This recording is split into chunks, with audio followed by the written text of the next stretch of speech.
Merci, Monsieur le ministre. La parole est à Monsieur Joachim Pueyo. Merci, Monsieur le Président. Monsieur le Premier ministre, lundi, une dizaine d'individus ont semé la terreur dans un quartier de Marseille. Arrivés à plusieurs voitures, ces hommes vêtus de noir et lourdement armés ont tiré à plusieurs reprises. Ils ont osé mettre en joue les policiers qui intervenaient pour mettre fin à cette situation totalement intolérable sur le territoire de la République. Un homme lié au trafic de drogue qui gangrène ce territoire aurait été enlevé durant cette opération. Les narcotrafiquants ont prouvé une nouvelle fois qu'ils n'avaient aucune considération pour les lois qui fondent notre pacte républicain. Je ne souhaite pas, comme l'explique Elisabeth Badinter, qu'une contre-société s'installe dans certaines banlieues. Au-delà de cette violence, c'est aussi une nouvelle fois la question du trafic de stupéfiants qui se pose. Nous ne découvrons pas qu'il existe en France des lieux où les trafiquants imposent leurs lois et terrorisent les habitants dans leur vie quotidienne. Tout cela engendre insécurité, violence et destruction du lien social. La France ne doit pas s'habituer à cet état de fait.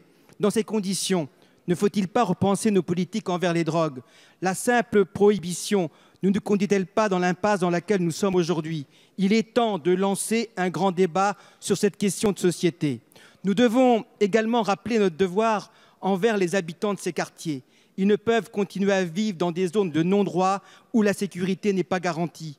Hier, le président de la République a évoqué le lancement en juillet d'un plan de mobilisation générale pour lutter contre les trafics internationaux de drogue. Cependant, il est tout d'abord primordial de rétablir la sécurité et l'autorité de l'État. Toutes les actions indispensables de prévention en lien avec le milieu associatif et les pouvoirs publics que nous menons depuis de nombreuses années ne pourront être efficaces sans cet impératif premier. Ma question sera donc simple. Que comptez-vous faire pour mieux assurer l'équité territoriale au sein de la République et renforcer l'autorité de l'État? Je vous remercie.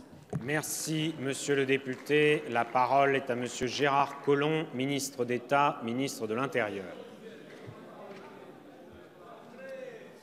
Monsieur le Président, Mesdames et Messieurs les députés, Monsieur le député Joachim Pueyo, je partage totalement votre avis. Il ne peut pas y avoir de territoire où les lois de la République ne s'appliquent pas. Et je dois dire que dans un certain nombre de quartiers, nous partons de loin. Alors c'est vrai qu'avec la police de sécurité du quotidien, ce que nous disons, c'est que la politique de sécurité doit s'appliquer à chaque territoire de manière différente. Dans un certain nombre de villes, on sait que ce sont par exemple les cambriolages qui sont la délinquance première. Dans d'autres, comme à Marseille, nous avons des villes, des quartiers qui sont gangrénés par les trafics de stupéfiants.